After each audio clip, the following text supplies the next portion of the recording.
औज़ुबिल्लाहिमिनश्शैतानिर्रजीम बिस्मिल्लाहिर्रहमानिर्रहीम। तमाम देखने और सुनने वालों को अस्सलाम वालेकुम। मैं हूं सैयद फवाद हैदर, आप देख रहे हैं जमहूरनामा।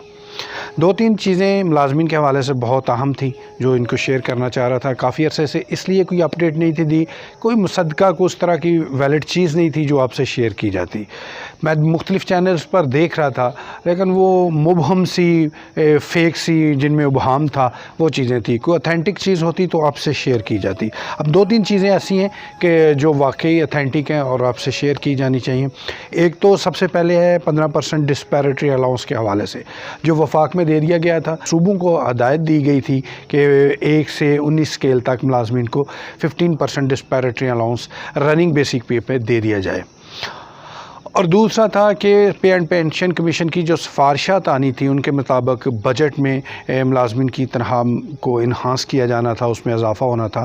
तो वो उसके मतलब क्या खबर है, उसके मतलब भी एक बड़ी अहम अपडेट है, वो आपको बताता हूँ। मुलाजमीन के सरबराह जो मीटिंग्स कर रहे हैं उनके हवाले से थोड़ी सी बात करेंगे, लेकिन आगे बढ़ने से पहले आपसे गुजारिश है कि अभी तक अगर आपने चैनल सब्सक्राइब नहीं किया तो प्लीज़ ज़रूर इसको कर लें ताकि हमारी हर नई आने वाली वीडियो आप तक पहुंच सके। इसको शेयर भी कर दिया करें ताकि दूसरे मुलाजमीन तक भी ये पहुंच सके। पहले मैं थोड़ा सा टच दूँ कि मुलाजमीन के सरबराह या जो उनके लीडरान हैं वो मीटिंग करते हैं तो उसके रिज़ल्ट क्यों नहीं निकलते। असल में मसला ये आता है कि इसमें पंजाबी का एक वर्ड है चज। जिस बंदे को चज होता है ना किसी चीज़ को प्रेजेंट करने का, पेश करने का, वो अब दूसरे को अपनी बात पे कायल कर लेता है। मेरा ख्याल है उस लेवल पे, या वही पंजाबी का लफ्ज़ कि उस चज से बात नहीं की जाती। आपने देखा होगा कि बड़े सारे लोग सुबह से शाम तक 6 कप चाय पी के भी शाम को कह रहे थे कि यार कोई चज दी चाय पिया दो। ये नहीं है कि जो सुबह से जो पिया वो चाय नहीं थी, वो भी चाय थी, लेकिन वो उस लेवल की, उस म्यार की नहीं थी कि उसकी तारीफ़ की जाती। हर घर में वही चाय पत्ती दूध होता है, लेकिन हर किसी के बनाने का स्टाइल अलग-अलग होता है, हर किसी का तरीक़ाकार अलग होता है, इसी वजह से उसका टेस्ट अलग होता है।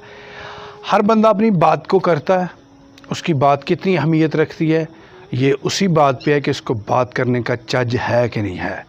हम अब मुलाजमीन के लीडरान जब जाके बात करते हैं गवर्नमेंट से तो उनको कन्विंस कर पाते हैं या नहीं कर पाते, ये उनके चज पे डिपेंड करता है। मुलाजमीन को चाहिए कि जब वो अपने लीडरान को चूज़ कर रहे हों तो इस चीज़ को मद्देनज़र रखा करें कि इनके लीडरान में वो अहलियत भी है कि नहीं, वो कन्विंस कर सकेंगे इनके मुतालबात के लिए कि नहीं। अब आपको खबर देता हूँ 15% डिस्पैरिटी के हवाले से। बिल्कुल जी, पंजाब की कबीना नहीं थी बन रही। वफाक ने ये अनाउंस कर दिया था 50% डिस्पैरिटी अलाउंस पंजाब में रुका हुआ था। इसकी वजह थी कि वो जो एक रजीम चेंज का पूरे मुल्क में चल रहा था, तो उस वजह से यहाँ की गवर्नमेंट गई, नई गवर्नमेंट बनी, गवर्नमेंट की कबीना तश्कील नहीं थी पा रही।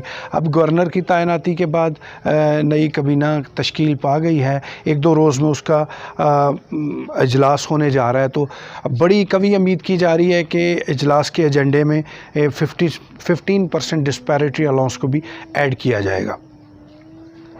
और गवर्नमेंट से मैं 3-4 दफ़ा ख़ुद सीएम सेक्रेटरीट और सीएम हाउस गया हूँ इसी चीज़ को चेक करने के लिए कि उस फाइल पे कोई अपडेट है, कुछ उस पे वर्किंग हो रही है। तो चूँकि गवर्नमेंट नहीं थी तो स्टिल पेंडिंग था मैटर। अब 1-2 दिन में कल मेरा चक्कर लगा था तो मैंने पूछा जो बड़े वैलिड्स आए हैं तो उन्होंने कहा कि गवर्नमेंट को, पंजाब गवर्नमेंट को इस बात पर फोर्स किया जा रहा है कि जनाब देखिए महंगाई का लेवल कहाँ से कहाँ चला गया है।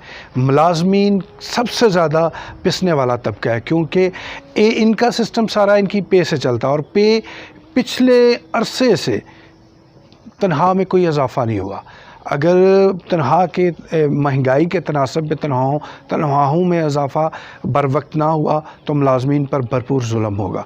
तो इन्होंने कहा है कि हमने भरपूर तरीके से फोर्सफुली गवर्नमेंट को कहा है जो नई आई है कि जो साबका गवर्नमेंट ने 15% डिस्पैरिटी अलाउंस का अनाउंस किया था वो वफाक को मिल चुका है, पंजाब में भी प्लीज़ वो कर दें। तो गवर्नमेंट ने अभी तक तो इस बात पे हामी भरी है, वो कह रहे हैं कि हम इस मैटर को देखते हैं और इंशाल्लाह ہوپ فلی کہ یہ بہتر سمجھ جائے گا۔ دوسرا میٹر تھا پے اینڈ پینشن کمیشن کا۔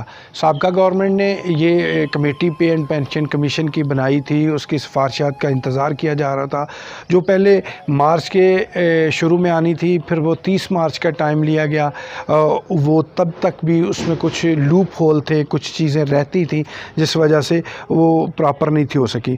جب اس کو پیش کیا جانا تھا، اس کے بعد یہ رجیم چینج کا ایک نیا سلسلہ شروع ہو گیا تھا، اس وجہ سے اس کی سفارشات سینٹر میں رک گئی۔ آپ نے دیکھا کہ گورنمنٹ بار بار کہہ رہی ہے کہ ہمارے مالی وسائل ابھی اتنے زیادہ نہیں ہیں کہ ہم کوئی عوام کو مراد دے سکیں، عوام کو کوئی سہولت دے سکیں، تو اسی کے تناظر میں دیکھا جا رہا ہے کہ ملازمین کے لیے بھی شاید بجٹ میں کوئی بہت بڑا ریلیف نہ ہو۔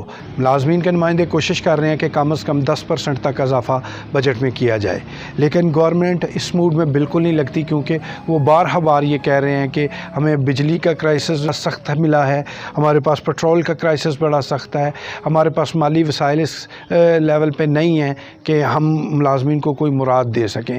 میں کل ہی ملازمین کے لیڈران سے بات کر رہا تھا تو انہوں نے کہا کہ گورنمنٹ کو ہمیں فیسیلیٹیٹ کرنا پڑے گا، کیونکہ اگر گورنمنٹ اپنے اخراجات کم نہیں کرتی، اخباروں میں اس لیول پہ بڑے اشتہار دیے جاتے ہیں، اشتہاروں کی مد میں میڈیا ہاؤسز کو اربوں روپے سے نوازا جا سکتا ہے، تو گورنمنٹ ملازموں کا کیا قصور ہے؟ جو ملکی حالات ہیں اس کے پیش نظر ملازمین کو گورنمنٹ سے کوئی بہت بڑی امید نہیں رکھنی چاہیے۔